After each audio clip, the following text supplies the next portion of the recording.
Hey listeners, it's Dan here. I want to tell you about a company that I'm really excited about. It's called Current. It's a fintech company that's completely disrupting traditional banking.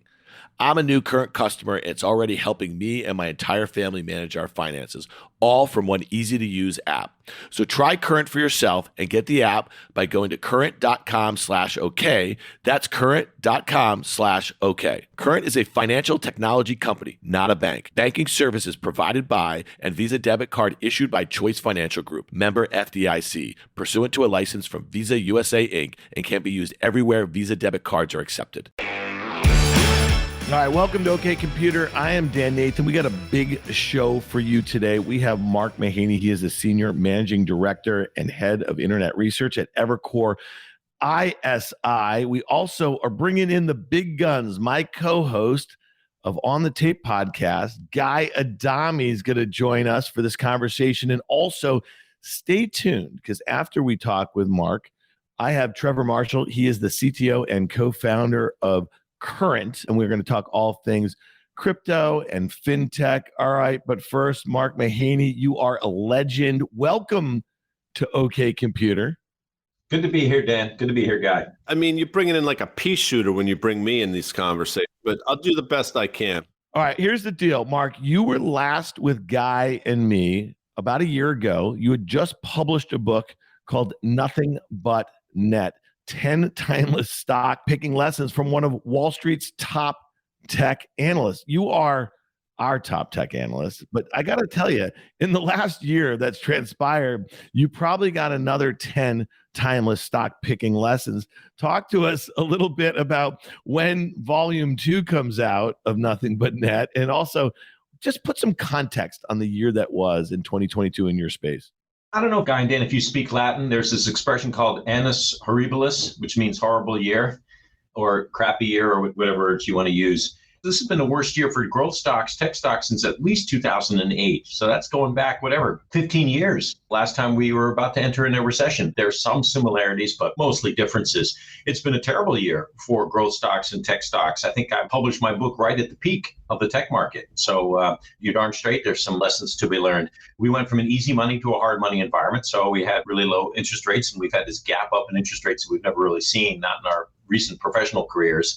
Then, not surprisingly, we've had inflation along the way. You rack up rates like that, it's massive strengthening in the dollar for multinational companies like Google and Facebook, Meta, and Amazon. You've just hit their revenue growth rates. You had these funky COVID comps, and I do find it a little surprising, but it goes like this. Google had its worst quarter ever in the June quarter of 2020. That was the COVID quarter. And then the year later, of course, it has its fastest revenue growth in 15 years because it has such an easy comp. And then the year after that, it has single-digit percentage revenue growth, so it's a lousy quarter. You got to work through the comps and think through them. But anyway, you had funky comps in the first half of the year. And so, yeah, there's a lot of reasons. And you had some structural changes, by the way. So there were some new elements. It's not just macro. For names like Meta, and even for some names like Google, and definitely for names like Snap, you had the rise of TikTok. Then you had these Apple privacy changes, which kind of gutted performance marketing. So there were some structural changes, and now you've got macro that's just starting to bite. And it's really been a really tough year. I describe myself as being muted and cautious going into 22, but that wasn't right. The right call was to be utterly bearish, and I wasn't. Now we're going into 23. I think the setup's very different, and we can talk about that. But that's what's happened this last year. It's been one of the worst years I've seen for tech and growth stocks in well over a decade, in about 15 years. Yeah, and I'd love to hear your prognosis for 23 without question. But I find to be the most interesting about this year, at least in your world, is as much as it was a macro thing. In other words, as you mentioned, Fed pivoted in November of last year. And quite simply, if you overlay when the Fed changed course with many of your names, that proved to be the top. But in a lot of ways, it was also company specific. If you think about it, Facebook's problem or Meta's problems were Meta related, Google to a certain extent. You see what's going on with Amazon. A lot of the Amazon woes are specifically Amazon. So you have this macro backdrop, and then you have companies that, quite frankly, tripped over themselves this past year. You're right. And I tried to lay that out with Meta because the Apple privacy changes were a real deal for all performance marketers, including part of Google, but definitely for Meta. When Meta first said sometime in early 2021, they said they thought it'd be a $10 billion negative impact from the Apple privacy changes. there's a good number of us, including myself, who thought that's BS. It's not going to be that much of an impact. Turns out it pretty much was. So I give Meta some credit for at least saying, hey, we got a problem here, and this is how big it could be. Very few other companies actually did that. But then there were other company mistakes. Analysts did this. Investors did this and companies did it. They over-extrapolated from COVID. And Amazon, to their discredit, over-extrapolated. To their credit, they were the first company in April of this year off the March quarter earnings call to say, hey, we overhired and overbuilt because of COVID. We came up with a series of demand scenarios and we built to the high end of those demand scenarios post-COVID, and those didn't come through. So we're going to freeze hiring and we're going to cut back on some of our distribution center capacity plans. So credit to them for being the first to kind of acknowledge it. I still don't think they were aggressive enough. And I think this is the case kind of across Silicon Valley.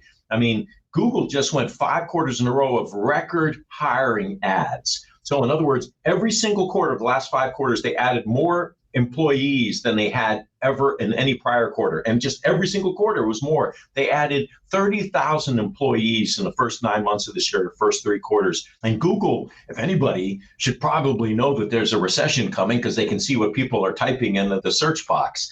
This sector is overhired, overbuilt. That's not necessarily across the board, but we've heard it from a lot of different places. Facebook has said it, Amazon has said it, DoorDash has said it. Then there were companies that just had to take out half of their cost structure. That's Peloton. And then there were companies whose cost structure got gutted because the demand got gutted at the beginning of the COVID crisis. That's like Uber and Booking and Airbnb. That's kind of one of the interesting setups, by the way, about 23 is that we've had an unprecedented level of cost cuts, RIFs, reduction in forces across the internet space. It's one of the reasons why I'm more tactically constructive going into next year.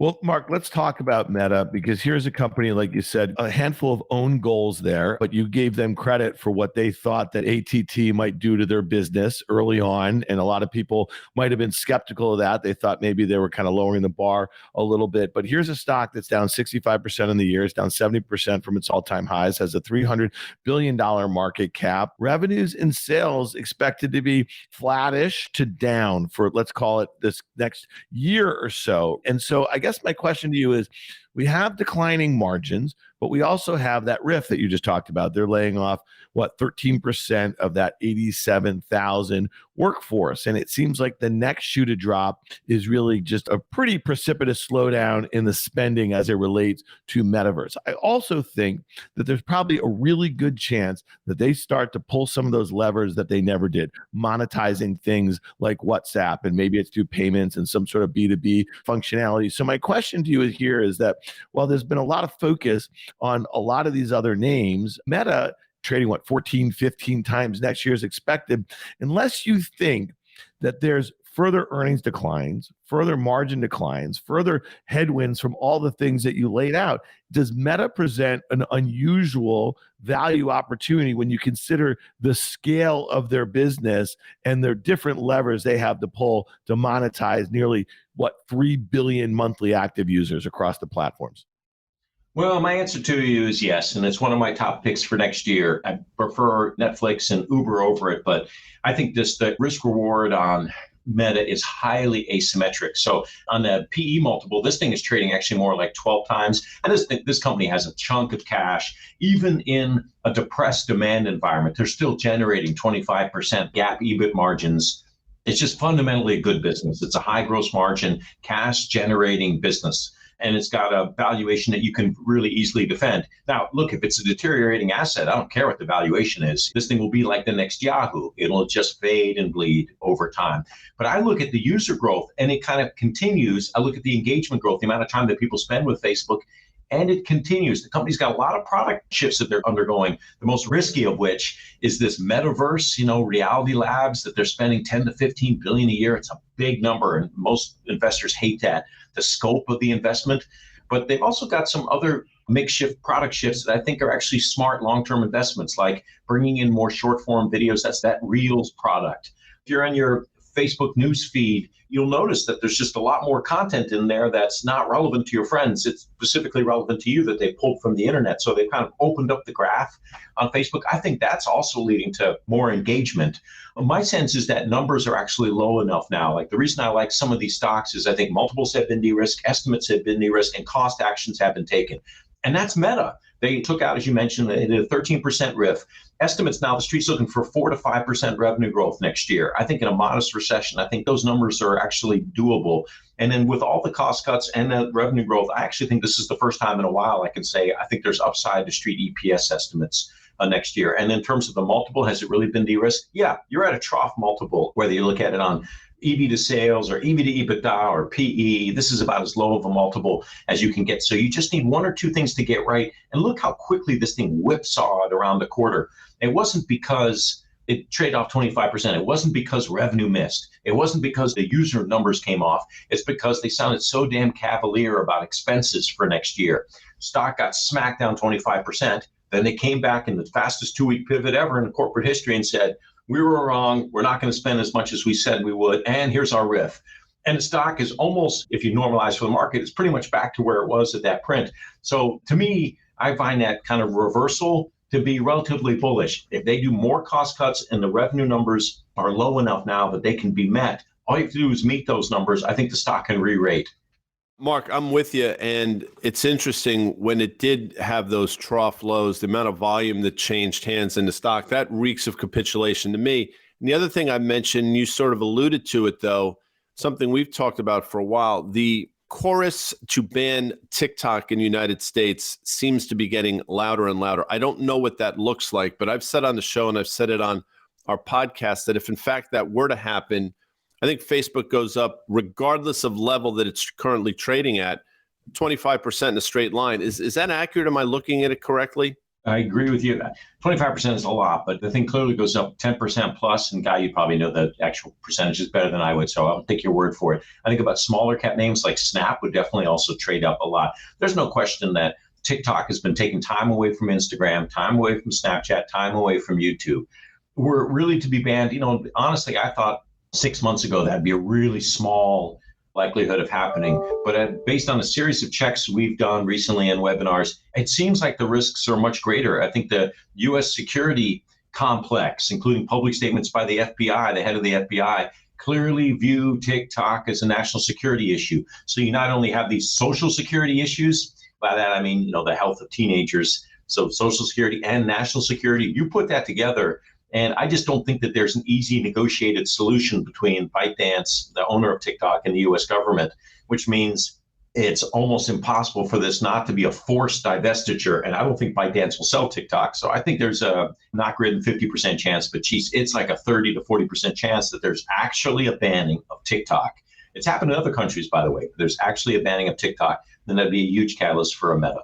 Well, let's talk about Snap for a second here, Mark. In the context of what Elon Musk paid for Twitter, when you think about Snap down 90% from its all-time highs that it made late last year, like this time last year, when you just think about that, I mean, for you and me and Guy to put that in some sort of context, you'd have to go back to the financial crisis and think of some banks that basically lost 90% of their equity value and almost went to zero, or go back 21 years or so from the highs of the .com. And so here's a company that the product and the service is still pretty widely used. Advertisers are pulling back a little bit just because of the environment, but also some of the competitive sort of issues. But talk to me about this. A $13 billion enterprise value. They had nearly the revenue that a Twitter had. They monetize better. It's not nearly as a divisive sort of space. They had more monthly active users than Twitter. Why is this thing $13 billion enterprise value? Is it just such a mess? And this company is really cutting to the bone, right? When they did their restructuring a couple late last year, they announced massive layoffs, non-core businesses. I mean, the list goes on and on and on. And so when I think of this as a unique social asset that's much less divisive than some of the other platforms out there, what do you think here, man? Are we going to see some M&A? What's going to happen with Snap? I don't expect to see M&A, and I think you have to be careful, Dan, about making the analogy, whatever, with Twitter, because I think Twitter was a once-in-a-lifetime acquisition. I mean, that wasn't a strategic buyer for Twitter. That was an ideological buyer of Twitter, and by the world's richest person. And you just don't get that happening too often. So I don't think Musk is going to look back on this and get a positive ROI. What do you think Twitter is worth right now? He paid $44 billion for it. And when you think about that, to fund that deal, his other company that he is a CEO of. He was selling that stock that's lost a couple $100 billion in market cap. What do you think Twitter is worth right now? Just all of the divisiveness around the platform, the loss of certain advertisers, which is not likely to lose anytime soon, maybe the loss of a lot of users who are forced to become subscribers and didn't mind being the product. I'm just curious when you think about that, because again, we all know the wrong price was paid, but when's the last time you've seen so much value destruction like by the operator of the company or the platform like this? When AOL bought Time Warner, maybe throw that out as an example. Look, and I wish Musk the best of success. Twitter is a really important platform, and I hope he can improve it. I really do. It would be worth a lot less. And he obviously made a bid at a time without due diligence, and then the market fell off. And there are laws and contracts, and so he had to live up to it, and he did. My guess is that it'd be worth a lot less. The question is whether it would actually be worth back to that level in a few years based on changes he may bring. I just never thought that he had a dramatically thought out business plan, but he had a dramatically thought out ideological plan for the platform, and I wish him a lot of success. Somebody that's had a pretty thought out business plan is Reed Hastings at Netflix. And you look, I think people really started catching on to the stock. I want to say mid 2014 or so is when you started to hear people talk about it in earnest. It had a huge run into the summer of 18, probably sold off 40% into the winter. 2019, it finally got its footing again, and then everybody loved it into its all-time high. And I've said it a number of times, outside of a couple missteps, Netflix has done everything right. Once again, it found its footing, and for the first time in a while, you can make a very compelling case for Netflix on valuation. We've had this run where the stock has gone up, I want to say north of 80% from those lows that we saw, and here we are now. I think you can make a very compelling case for Netflix. I think you believe that as well. I think Netflix is one of your top picks for this next year. Well, I like the way you set it up, Guy. And Reed Hastings, I mean, this guy founded Netflix on the idea of streaming video when that wasn't even physically possible. So this guy is a true visionary. He's made a couple of big pivots. He's made some major mistakes. You'll remember that Quickster fiasco, which led to a wonderful Saturday Night Live skit. And they've had mistakes of hubris before. They were a huge COVID winner early on, but had a lot of that. It was demand pull forward. They were late to embrace advertising, but that's all the past. It's always about next play. And the next play is, I think they've got a winner on their hands with an ad-supported solution. So I'll just make you two simple points here, which is, one, all the survey work I've done on Netflix over the years, what I've seen is rising price sensitivity amongst Netflix consumers. We shouldn't be surprised by that. The company raised fees every other year for about 8 years in a row. So they constantly raised fees, and you found that the number one reason that people started to churn was price. Therefore, you come at them now with the cheaper offering, $6.99, so they solve the problem. The second thing that's so interesting here is, this is the first time I've seen this in business history. I know it's a big statement, but it's true. A company cuts its price by 30% from $9.99 to $6.99, but yet can generate higher ARPU, or revenue per user, because they layer in ad revenue on top of that subscription revenue. Like, when do you see that? You cut price by 30%, but you generate more revenue per user? And I'm pretty certain that they can do that. They can generate materially more revenue per user, because we've got plenty of examples of streaming companies that are generating all this ad revenue. So I like Netflix here. I know it's had a big run off the bottom. Now there's some debate about how well this advertising launch is going. Look, it's very early days. I just know they've got a solution that addresses a real problem, and it can be done with really positive unit economics. I haven't even seen them advertise the service yet in the US, but over time, I think they'll do that. They'll put a little wood behind the arrow, and my guess is that they're going to do pretty well with this service. And the other thing is, you made a point about valuation. This was the first time ever you could buy Netflix on a PE basis. I mean, this thing used to trade at 20 times sales and then 20 to 30 times EBITDA. And now it's trading at 20 to 25 times earnings. And I think you're going to see as street estimates start to move up as people realize how successful they can be and will be with this ad-supported service. So it just seems to me like I like the asymmetric risk reward on this name. And then the last thing, if we're going into a recession, you want cheap entertainment. And you can go $9.99 or $6.99. So is that one latte or two lattes? And then for that, you get Netflix and that huge library of content for a whole month. I think it'll hold up really well in this recessionary environment. Got a new revenue stream, and they've already taken costs out of the business. So yeah, I like Netflix as my number one pick. So, Mark, going back to your book, The 10 Lessons, you just mentioned the move that Netflix has had off the bottom. And I have to tell you that with all the new lows that we saw in the S&P 500 and the NASDAQ over the course of the summer into the fall, Netflix put its low in on its third consecutive negative guidance downgrade, right?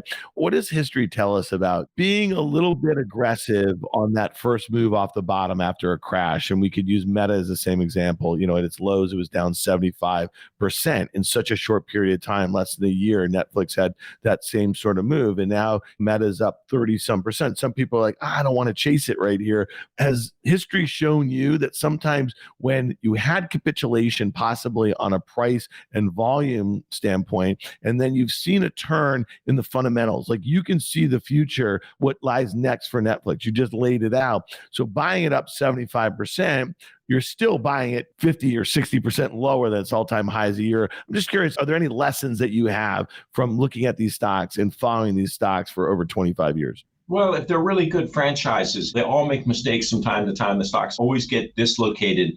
But if they're really good management teams, they'll kind of figure out plan C, D, and E down the chessboard, or however you say that.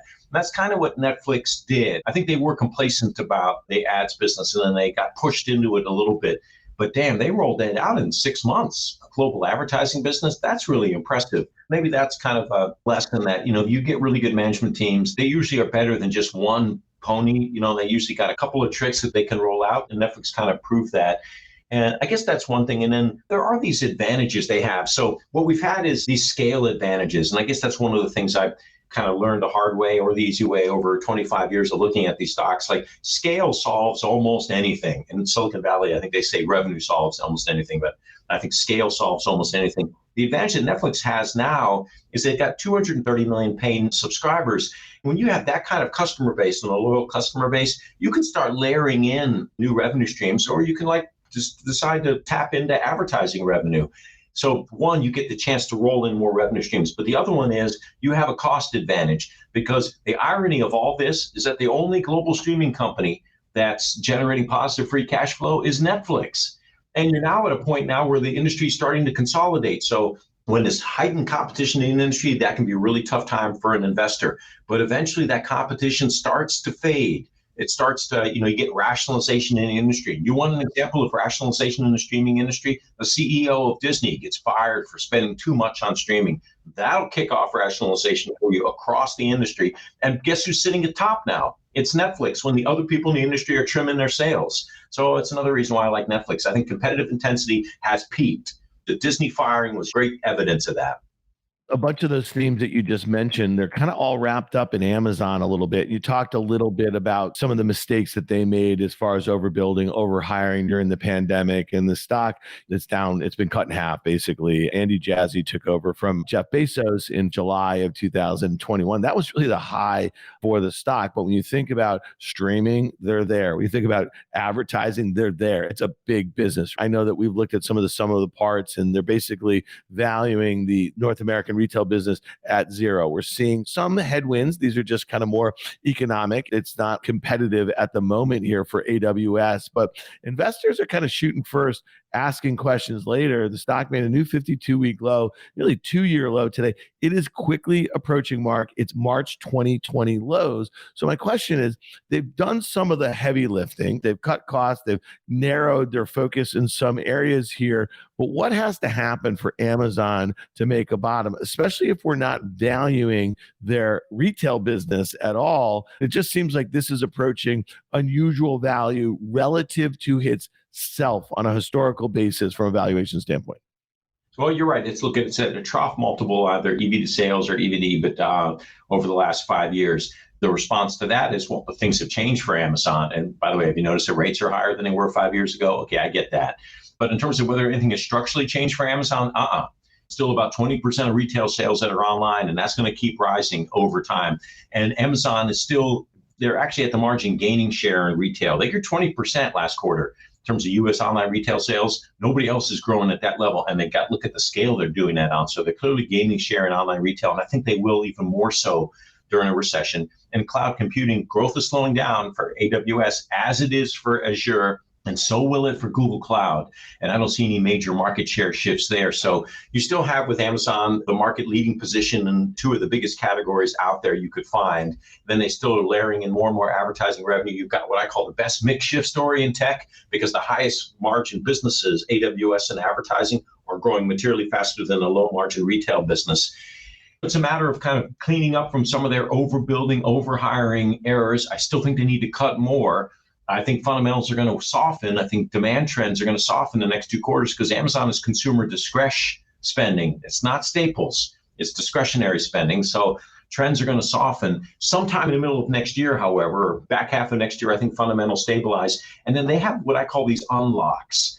If Amazon's got $80 billion in cash on the balance sheet, and every once in a while they buy back some stock, I think it's a possibility that they implement some major share buyback sometime in 23. That's catalyst number one. Catalyst number two is everybody looks at their retail business and all they see are losses, but that's because they throw into all their retail businesses. They throw in that Alexa spend and that Hollywood spend and this autonomous vehicle spend. But if they were actually to give you new disclosure, which I think is a possibility this next year, and actually show you how profitable the retail business is, that would be catalyst number two. And the third thing is, we talked about Netflix. There's now only one global streaming leader that doesn't show any ads against all of that content. That's Amazon Prime Video. And like, it wouldn't kill you, Amazon, to put like a 1 30-second or 2 30-second ads before the shows. You can have much lower ad load, but that's like gimme money for Amazon. And I think there's a chance that we'll see something like that in the next 12 months. So I got kind of these 3 value unlocks at a stock that's at a trough multiple, that there's no structural changes. TikTok doesn't matter to Amazon. Apple privacy changes don't matter to Amazon. The core business is just as strong today as it's been in the past. We just got to work through the macro. So if you got a 2 to 3 year time horizon, you can make money buying Amazon here. And I think it's got like a double in 18 months. And if you really want to time it, you can wait for the economy, and maybe that's the middle of next year. But all 3 of us know how quickly the market anticipates fundamental inflection points. So I don't know when that fundamental inflection point occurs. I think it does occur in 23. It's a timing call. It's a when, not if call when it comes to Amazon. Yeah, and despite the fact that Amazon is, if you look at it in the aggregate, if you go back 5 years, the stock's effectively trading where it was. I mean, to the point you just made about, we have seen moves of that magnitude, both higher and lower. And I'll add a third variable in there. When they seem to want to dial up the operating margin spigot, they seem to be able to do that when necessary. And when you see those improve, that's typically when the stock starts to get back on its rails. We'll see. But I happen to agree with the call.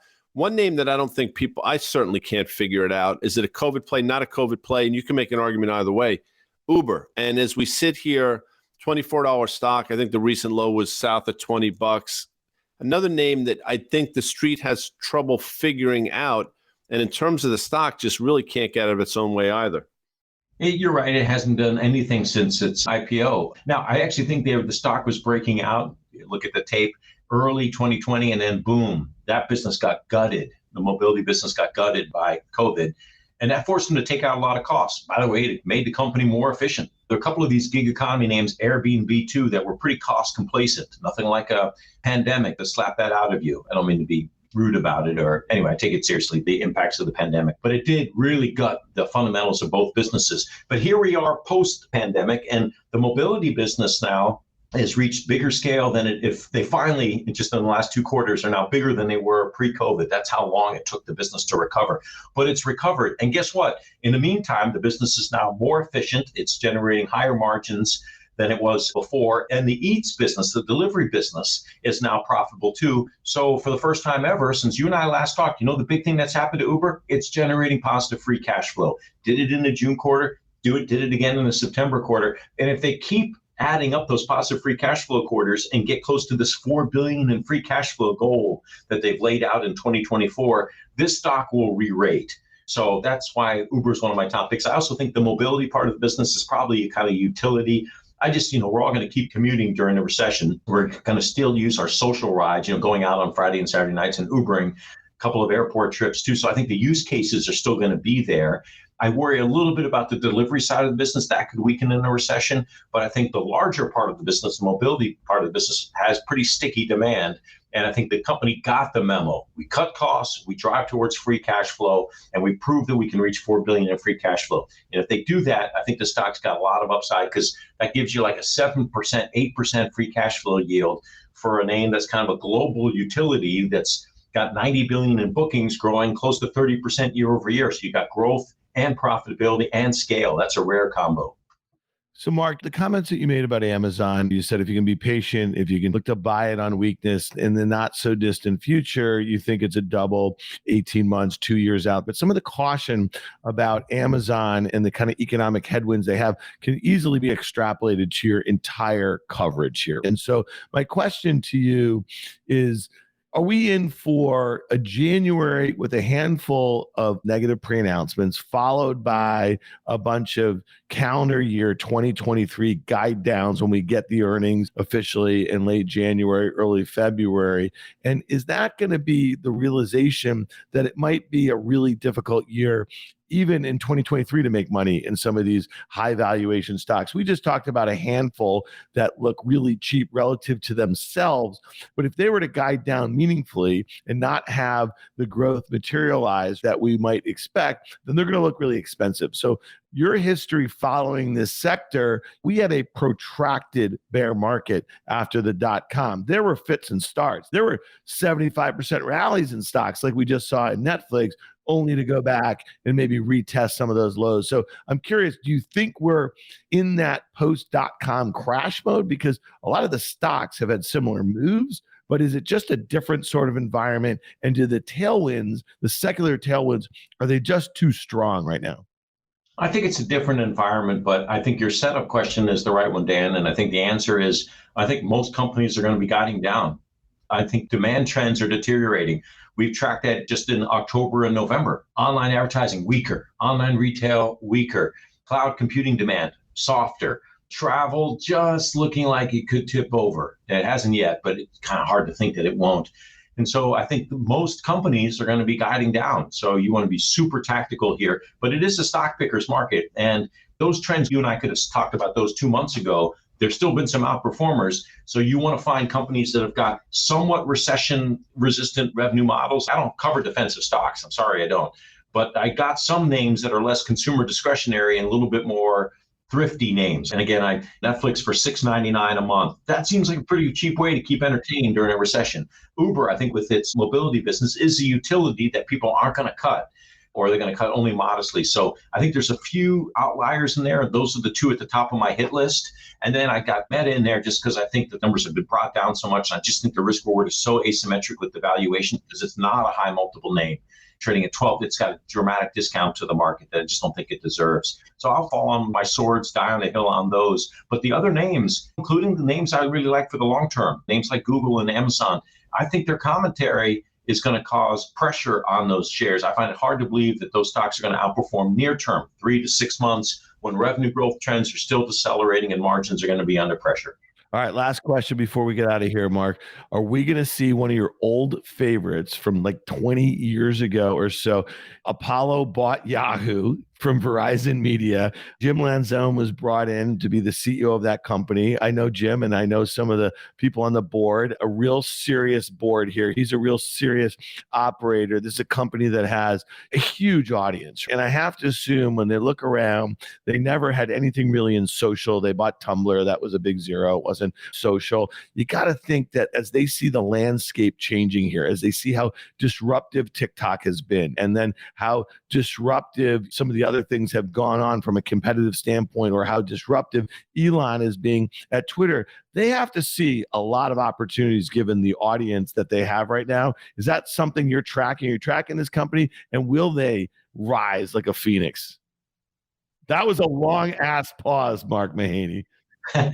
We've seen very few examples of companies rising like a phoenix.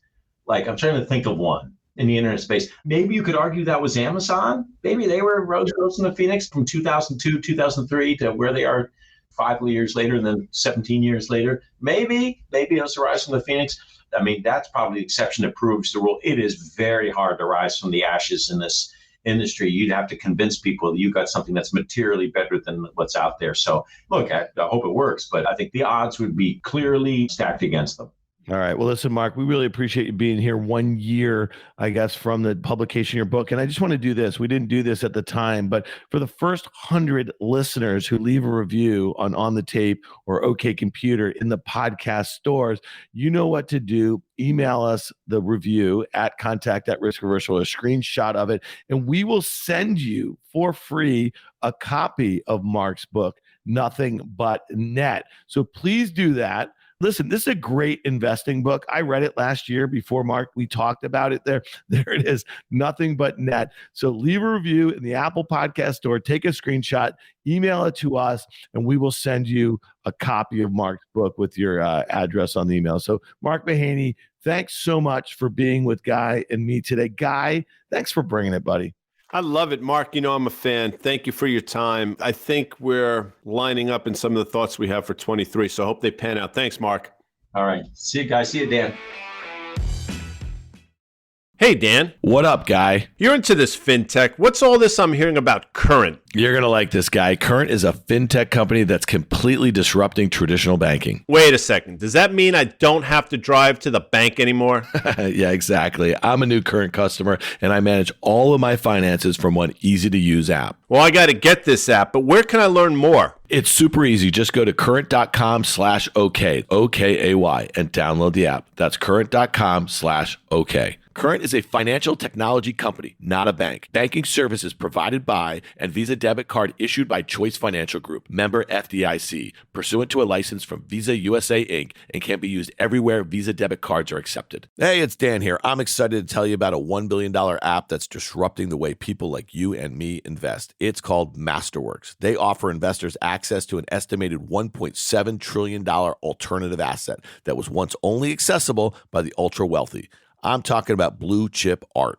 Blue chip art has seen price appreciation that's outpaced the S&P 500 by 164% from 1995 to 2021. And the Wall Street Journal recently called it among the hottest markets on earth. It's no wonder the ultra rich like Jeff Bezos recently sold tons of Amazon stock and bought more art. And now you can too with the art investment app called Masterworks.io. Join over 300,000 members for free on Masterworks.io. Just go to masterworks.art/OKComputer, OKAY. That's masterworks.art/OKComputer.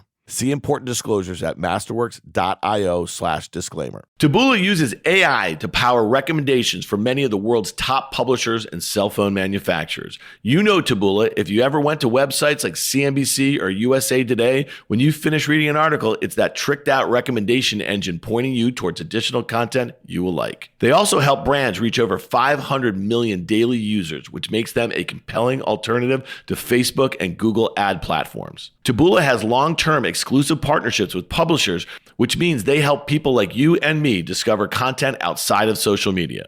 Taboola is a founder-led company that is traded as TBLA on the NASDAQ. Find out more about their mission at taboola.com. All right, welcome to OK Computer. I am Dan Nathan. I am here with Trevor Marshall. He is the CTO and co-founder of Current. You've heard him here before on OK Computer. And to be very frank, I am his guest today. I am sitting in Current's offices. I am in Riskaverse Media's brand new podcasting studio. We have an expanded partnership with our friends at Current, and we're going to be here every day producing a lot of content. You're going to be hearing a lot more from Trevor Marshall. You're going to hear a lot more from his co-founder, Stuart Sopp, who's the CEO of Current. And so, Trevor, thank you for having us here. Oh, my pleasure. And again, this is thanks mostly to Spotify, who was in here years ago. They left this place in incredible shape. We just threw a couple of mics in and brought some good partners along for All right, so it's really funny because the origin story of this is that you guys have been a sponsor of OK Computer for all of 2022. And I think I was over here over the summer with you and Stuart, and we were having a drink, and we were just walking around the offices, and you said, hey, you know what? By the way, there's something that you might be interested in seeing. And we went in this back room, and it's where all this storage. You just got like old computers and all old furniture and everything. And it is a really tricked out audio and video studio. And you said this was left over from Spotify a few years ago. And then we started thinking about, okay, maybe we can put this thing to use. Absolutely. Couldn't be happier. Got it going. Well, it's really cool. We're really excited because I know that Stuart's going to be spending some time with us on the tape. You're going to be spending some time with us on OK Computer. So we're pretty fired up for that in 2023. But we got to do a little bit of a look back on 2022 because you've been on the pod a handful of times over the course of the year. We talked about a bunch of different catalysts in the fintech space and the crypto space and the convergence of the two of them. I think the last time you were on, it was in late August. We were talking about the Ethereum merge and what sort of catalyst that was going to be. And I remember, I think Meltem was on with us from CoinShares. And, we were talking about how a lot of people out there were thinking of it as a catalyst for the coin. And it did end up being one. It was probably the last time it even touched 2000. But what did it mean for the actual blockchain? You know what I'm saying? Yeah. Because if you want to separate the coins, and I think one of the reasons I love talking to you is that you separate all the hype around the tokens and the price of the tokens from underlying technology and what's happening in the background. Yeah, absolutely. I mean, looking back on this year, there's been some awesome stuff actually that has come out, especially in crypto, definitely in fintech too. And then there's been the overwhelming market trends, which I'm sure we'll get into, and that have really dominated a lot of what we think about. With Ethereum in particular, the merge went way better than I was expecting. I was curious to see how it would actually play out, especially in the dApps that are built on them. There's still two big concerns that I have going forward. There's this Shanghai upgrade in March, which basically will remove, as far as I can tell, major coordinated incentives for all the validators to stay up to date.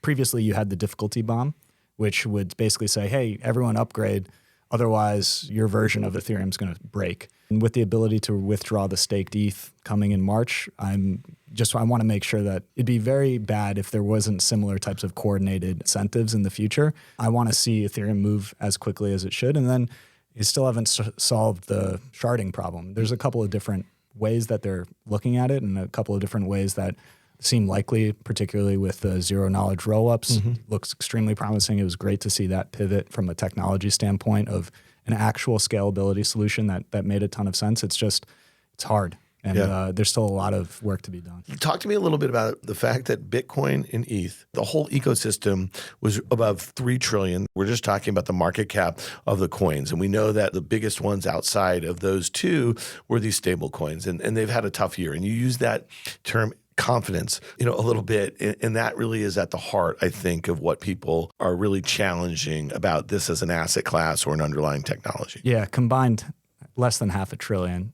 I do remember when we crossed $1 billion for the first time, sort of in the total market cap, and that felt like we finally made it, right? Like I think $1 billion. $1 billion. I've taken a pretty long-term view on all of this. I think underlying the primary innovation of all of this is true digital ownership.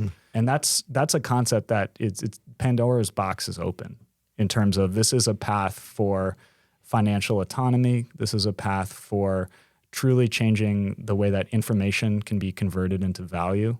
It solves the problem of as the world deglobalizes economically but becomes more globalized from an information perspective, there's this gap that's being created, which right now is artificially not allowing value to flow properly. But in a system that lives purely in a digital way, you can bridge that gap. These are decades-long changes in the way that we look at money and the way that we look at value. So for the market cap coming off 80-90%, it's like the 7th or 8th time I can remember it doing that. But I can still also see the fundamental changes. Like I'm encouraged by the direction of the Ethereum roadmap. I'm encouraged that Bitcoin still remains a very clear alternative to a fiat system. I think it's important that it exists, even if it doesn't become the primary financial system of the world. Was there a time that you thought it had the potential of doing that? And again, this is maybe when every other guy on Twitter had like laser eyes and on their PFPs. It seems to be like this religious nature of the true believers, right? Yeah. Like the last guys with their laser eyes, the Jack Dorseys, the sailors. Are you less interested in that, who people think there's like, it's like one ring to rule them all sort of situation, and more thinking about what is the sort of innovation that continued development, these protocols can lead to, given the lack of trust in fiat currencies. And I know that one of the pillars of the bull case for Bitcoin is like censorship resistance, and I think that's what you're talking about too. Yeah, there's an element of that. I don't think I ever thought that Bitcoin would be the only financial system. Even when I was like far more naive about the way that systems and markets worked, I was fortunate enough to start my career on a foreign exchange desk and learned pretty early on sort of how interconnected financial systems are. And I think at most, and still kind of where I'm at, is probably it becomes part of a government's reserve as an alternative to dollars. In terms and what would it serve there? So gold, a lot of governments hold a lot of gold. The Chinese this year, they've been selling dollars and buying gold. Is it governments ex the U.S. who are looking for something to diversify against the U.S. dollar? Is that how you see it? I think that's definitely a component to it. I think you go back to kind of what I'm saying around the ability for value to be transmitted globally. It makes sense for central banks just everywhere to have a little piece of this global exchange network. Now, you get into all sorts of hairy questions as that starts happening, but I think that's still a function for Bitcoin over the long term. But I think like most of the payment innovation, it's not gonna happen in Bitcoin. Like Bitcoin, the way it exists today, is very unlikely to change. I think it has enough value on its own. It's definitely sort of demonstrated itself as the primary proof of work mechanism and an alternative. I think a lot of the innovation is going to happen around proof of stake and delegated proof of stake systems. So is that part of the plan for Bitcoin? Because right now people say it's slow and it's expensive and proof of work is onerous. And really to get mass adoption, does it need to do what kind of ETH just did here and move to a proof of stake? And can it really scale like that? Yeah, I don't think it should. Again, there's no incentive to move away from how Bitcoin exists today. There's no coordinated incentive. The last time that Bitcoin hard forked is because there was a huge bug. Even though there have been some scalability attempts, I think most people have kind of come to the conclusion that Bitcoin can have alternative scaling solutions built on top of it. But fundamentally, it's not going to change at the protocol level, and nor should it. So you just mentioned that you and Stuart were FX traders at Morgan Stanley. This is 10 years ago, Yep. years before you started. Current, you're macro traders, right? You looked at a lot of different risk assets and they all kind of had an input into your overall thesis and the way you probably traded the underlying that you were charged to do. It seemed to me that some of the really smart macro traders over the last few years started to view Bitcoin as a macro asset, not as like this is a market that I want to trade. Like I have friends who like created funds and they were just trading all these different types of coins. And they were doing all this stuff with the stable coins and they were yield farming and they were doing all this stuff. And those are the guys I think who've just really had a difficult time. I think if you were one of these macro traders who viewed Bitcoin and possibly ETH as a macro asset, like that you would treat like the 15 other largest macro assets, and these guys were really small relative to them, then you're still in the game a little bit. You probably learned a whole heck of a lot in a very volatile couple of years. I'm just curious what you think about that, because I could see a lot of these dedicated crypto funds, which were born of people who are in the macro investing world, maybe coming back to it, but really just treating it as a few dozen macro assets. When I was at Morgan Stanley, I was an analyst. I wasn't really responsible for anything, but I learned a ton. I'm sitting there and being there as you were Stu's analyst. I was Stu's analyst, absolutely. And he told me a story one day that you basically, I think you printed it out too. You printed out the Bitcoin white paper. What year was that? And you showed it to him. It would have been probably 2012 when I first met him. Yeah, and you were like a young guy, right? Yeah. And so what interested you about that white paper at the time? You'd already been on Morgan's desk, I'm assuming, for a little bit? Yeah, well, this was actually when I was an intern at that point, and when I first met Stu. But it actually connects to the second part of what you were saying, which is I think the only way to really understand a lot of like the implications of these things is to get to the technology. It's like you wouldn't expect someone in commodities to not have a firm grasp of the actual mechanics of what it means to take gas out of the ground, or what it means to transport cows, or whatever it might be. Yeah. Like for really great traders and macro traders included, they understand the mechanics of whether it's like the interest rate environment at the central bank or the micro market, things that might be at play in options market and how that relates to pricing around certain times.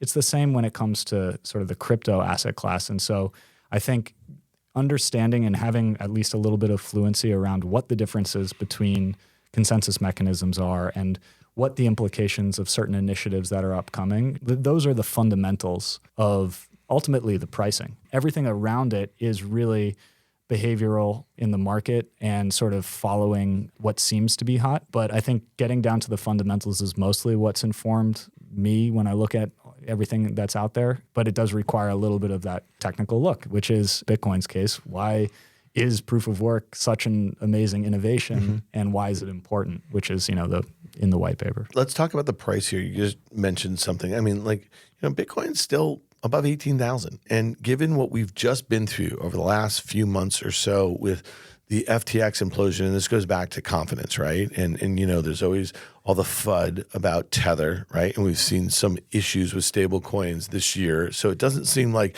we're done here. And if you think of just some of the issues as it relates to FTX and what might be the case with Binance, I'm not asking you to opine one way or another, but there's a lot of people really skeptical about Binance. And then I don't know if you've seen how Coinbase has been trading. It's making new 52-week all-time lows right now. There seems to be some concern about these centralized exchanges, okay, and really what some of the holdings are backed with and the ability to have them audited. You'd think given the scale of fraud at FTX that Bitcoin would be trading much lower. I mean, if you think about it, it went to 20,000 at its highs in December of 2017. At its lows, I think in 1920, it was like 3,000. Why do you think it's still trading at 18,000 if you are of the mindset that the fraud is not done? It's not an indictment on Bitcoin. It's an indictment on some of the players that came into it. Yeah, I think, of course, it's pure conjecture, but I strongly suspect that a lot of the talk of institutions getting involved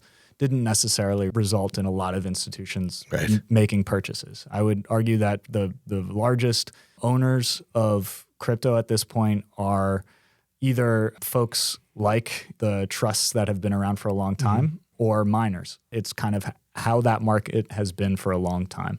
And so I don't think you have the level of actual institutional ownership that has been purported. That would be, again, conjecture. I think it's like, to kind of recap 2022, it's interesting that what happened in crypto started with basically the collapse of leveraged incentives, which you could say, and leveraged growth incentives. So, the way that Luna collapsed was ultimately because they were trying to get growth into something without really enough economics to back it up. It is far less malicious than what happened in other places of the market, but that created holes that were, again, like kind of put in place from companies wanting to get access to those returns without thinking too much about how those returns were being generated, which then created this exposure, which ultimately in the last, month, we've seen the biggest fallout happen with FTX. But that sort of leveraged growth incentive is the same thing that was happening really across fintech too, in terms of a ton of capital coming into the space,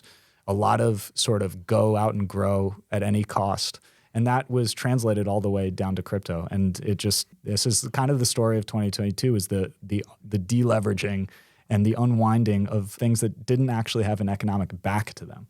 They were all exposed. When you think about fintech, there was a ton of models that were really exciting in 2020 and 2021. Buy now, pay later in the public equity market that just saw, huge amounts of interest. And when you think about it, it's not just from investors in the public market, but Square paid at the time, I think it was the summer of 2020, $29 billion in stock for Afterpay, right? And so right now, I think Square, their market cap is like in the high 30s. Okay, when you just think about that, think about what's happened in a year and a half since they made that acquisition. When you see now all of it coming unwound a little more than a year later, what's that as a fintech founder, as a CTO? What does that say to you about what's gone on over the last couple of years? Yeah, I mean, definitely pendulum swings in both directions, and Square is way oversold, just in my personal view. Yeah, just given the scope of what they're doing. And Current, we were part of that wave in 2021, but we were very lucky to have Andreessen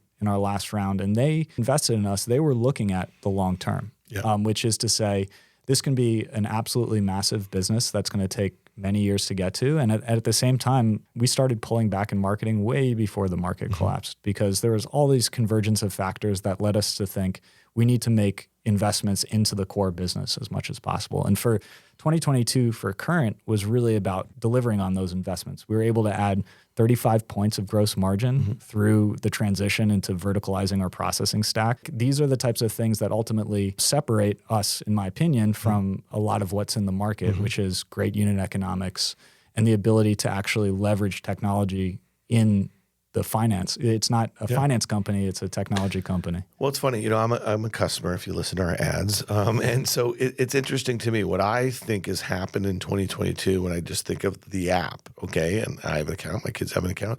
You guys have a high yield savings account. And so that was introduced, I think, this year. And this is a year where interest rates started going up precipitously for the first time in a very long time. Also, you didn't do this at the top, but you did it just quite recently. Now you can buy ETH or Bitcoin via the account.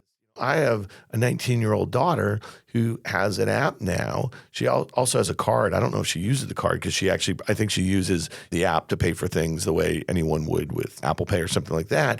But then she actually has ETH that she owns, and then she also has money in a high-yield savings account. And just think about that for a 19-year-old. Think about that. I'm 50 years old. When I was 19, I had what we called a Mac card. I don't know why we called them Mac cards. It was just an ATM card. And I had a checkbook, and that was it. And then figuring out how to balance, all that stuff was really kind of annoying, and people just didn't do it. So you didn't learn how to bank. You know what I mean? And now kids today are being born into it. If you're like later stage Current customer, you're doing direct deposit, you're having all those. So it's just kind of interesting to me. You're really putting all this stuff at the fingertips, and you haven't been some Johnny come latelys just kind of getting into the next whiz bang, really exciting thing at the highs as it relates to, I guess, financial products. Yeah, I think when it comes down to it, the ones that survive this time are the ones that have really understood what their business model is and have optimized around it. And if you haven't, or if you never really had a business model, it kind of falls apart at this point because there's not a lot of money that can come into your hands to kind of patch up a bad business. And so we have known for many years that our business is an interchange business. We make money when our customers use our cards, and that's our primary. And we've now, especially over the last year, made that a super efficient engine. And everything else we offer, we don't have to charge for it. We don't have to monetize. All we have to do is increase retention. And so the way to think of it is just generally the whole company and product strategy and technology strategy is optimize the revenue engine and drive retention. That's like the easiest way to summarize it is just optimize the revenue engine and drive retention into the product. Because if we can increase month 12 retention for our best customers, that has a massive impact on the lifetime value because this is a highly sticky product. Your daughters have been using it, I imagine, for a few years now, and they will probably continue to use it for quite some time if they're not having any issues, if it's a great, consistent experience, if they're getting more value. And for a business like ours where we look at 15-year lifetimes, which is sort of the average checking account lifetime across the industry. There's so much to be gained from just delivering as much value back to the customer as long as your revenue engine is tight. And for some people, the struggle has been not getting a good revenue engine. So relying on too many partners that eat away at your gross and contribution margins to prevent you from really being able to scale into your business or not being able to be nimble enough to deliver things that retain customers into that revenue engine. You guys have been deliberate in 2022. So what are some of the things that excite you about 2023? When you think about how deliberate you guys have been over the last couple of years, you've seen booms and busts. You've seen the pull forward of certain behavior during the pandemic.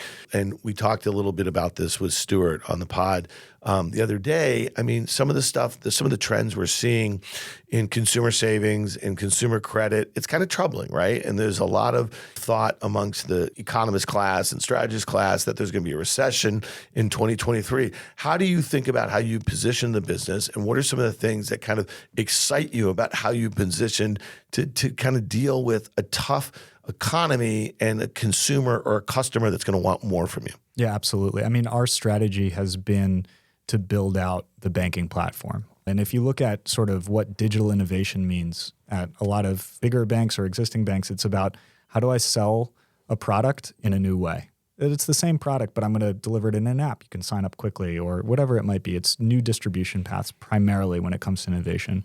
And for us, we are actually owning those building blocks and creating new types of products. So we've done that with checking accounts. We've done that with savings accounts. We've done that with investment-like accounts. So because we've got crypto now and there's other things. So investing's coming in 2023? There's lots of things we could do over the next few years. I think actually our biggest focus is around credit. It's the biggest demand that we have for customers, which is how do you, as a Current, improve my chances of getting access to money? We do that very literally with our overdraft program, no-fee overdraft program, but we're also moving towards how do we build something that customers can build their credit score and eventually give them a product they can graduate into to help solve their liquidity needs. And from a market perspective, we launched the savings account because of the anticipated inflation that was coming following last year. Like Stuart has been around the block when it comes to macro. And when you print trillions of dollars, inflation will follow. We actually were able to get ahead with that rate at the time when we announced it was market leading rate. It's still market leading, but a lot of people are starting to sort of catch up on a Fed funds funded rate. Just curious, when you think about, I'm not asking about stocks, what are some of the fintech products and services that have been proven out in the last couple of years that you think are being underappreciated, whatever it is, the valuations in the public or private markets that are going to see their day in the next couple of years? Visa is amazing. People always talk about the end of card network. It's like, no, they've really figured it. What could end that? You know what I mean? Like, what's the bear case? If you're saying, no, Visa's like dead in 5 years, then it's going to be this. I think the bear case, so what they do is they disintermediate, and they're not the only ones, but they disintermediate the needs of the consumer and the needs of the merchant and make it extremely convenient for value to be exchanged. I think the only existential threat that is realistic to them is if Apple or other devices come out with stablecoin wallets on their phone and merchants have point of sale devices that accept via a direct digital transfer of value. Where you don't need the middle. It's effectively a cash replacement. There's a lot of other things. It's not expensive. As a consumer, there's value to using a card because you can call up your bank and say, hey, I didn't do that transaction.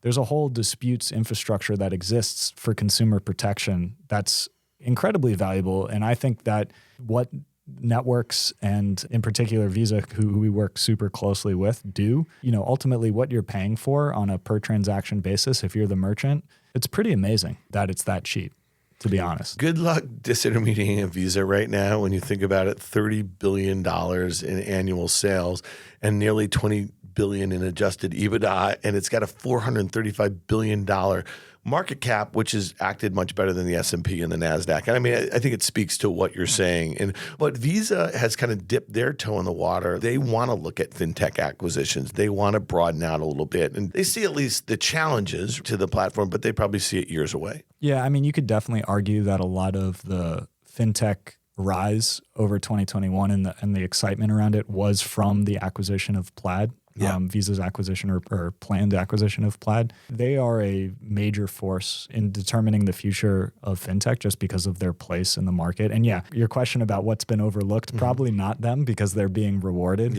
in this market. But I come back to it as what they provide is pretty amazing. But that's pretty fascinating. All right, so you are a VC-backed fintech company, okay? And when I ask you what are some of the really interesting trends in fintech right now, you're like Visa. This is like one of the old, I mean, it just speaks to kind of their market dominance and the dominance of what they've been able to create. And so when you think about that planned Plaid acquisition, I mean, they want to do a whole host of things that kind of get them, rather than just doing the interchange, they want to actually touch their customers in different ways without taking the credit risk. And I think that's also a big part of this outperformance in, let's say, a Visa this year, is there's no credit risk there. Yeah, it's amazing. I think if you look at innovation and where a lot of value it is in the ability to assess risk in a much smarter way. We've done some of this internally in terms of the way that we're modeling risk for our overdraft. You do get the benefits of things like cloud-trained models that you couldn't have gotten up until the last few years. Basically, these tools have been relatively inaccessible, and now Google has Vertex AI, which allows you to train models pretty quickly and in ways that were not easily done without a pretty large team of data scientists before. That's interesting that you just mentioned Google. Do you think we're going to see, if they could, and maybe this is an area where they can, we know that some of these massive tech platforms, they can't really buy things similar to them. But could a Google make a big fintech acquisition? Is it out there? Amazon, if they wanted to buy a firm, could Apple, which obviously has set their sights on doing a whole host of things as it relates to banking. You think about it, they have 1.5 billion installed base of iOS, users. And you think about what Amazon has on Prime, and the list goes on and on. I mean, Google has 7 properties with more than 1 billion monthly active users. You think about how they could monetize these users, it's like through financial sort of. I think they're the most likely acquirers of fintech over the next 2 years, as opposed to banks, for example, just because historically banks have not been big buyers. You've seen it better than me, but there's not a lot of M&A activity due to the uncertainty, most likely, and sort of like what financing looks like over the next couple of years. But when that changes and there's more clarity and confidence, both from an investor perspective, but also an acquirer perspective, I do think it'll be Google, Facebook, Twitter. Just real quickly, you saw that some of the data recently about the IPO market. It's literally down like 96% year over year in 2022. So that has not been a source of exit, but there has been a lot of private equity capital that was raised into the beginning of this year. And we've seen some big enterprise software deals. Thoma Bravo has been really active. I suspect we're going to see a lot of strategic M&A early in 2023, just because it'll take time for the IPO market to come back. It'll take time for people to want to sell at the sort of prices, that they have to market an IPO. But we know that strategics are sometimes less price sensitive because they want an asset, right? And they want to grow into something. So I really think it's going to probably get pretty active in early 2023. All right, listen, Trevor, this is going to be one of many over the next 12 months we're going to have. I thought it'd be a great opportunity to take a step back and just kind of think about a little bit what's happened in crypto in 2022, where you think some of the stuff is going. And then obviously fintech, they're kind of attached at the hip, at least like from the way you think of things. You're thinking about a world where you want to take on incumbents, or you want to disintermediate and you want to bring it. And that's kind of, I think, a bit of crypto thesis, if I'm correct. Yeah, absolutely. A lot of these things are intertwined. Certainly when you look at what's happened over the last year, a lot of things are related. A lot of them are market driven. This year, like 2022, is very market driven. But yeah, 2023 should be pretty interesting as well. Yeah, listen, my experience, again, being in the markets for the last 25 years, and then also just thinking about some of these bubbles that inflate and then they burst, right? And you think about what rises from the ashes. I can think back in the post-dot-com period. I can think back to some of the innovations in and around, the financial crisis or the things that led up to it. There are things that were born out that have become very, very successful. And I think what we're seeing now, we're going to look back and be like, oh, yeah, that was great.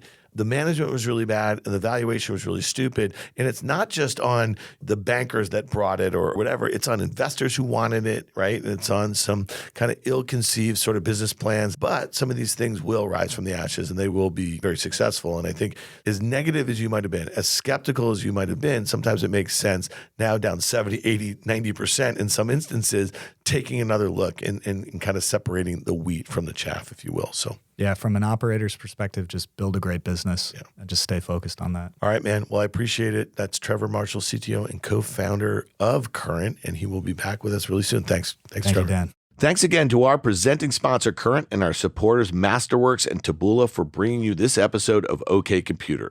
If you like what you heard, make sure you hit follow and leave us a review. It helps people find our show. And we want to hear from you. Email us at contact@riskreversal.com. Follow and connect with us on Twitter @OKComputerPod. We'll see you next time.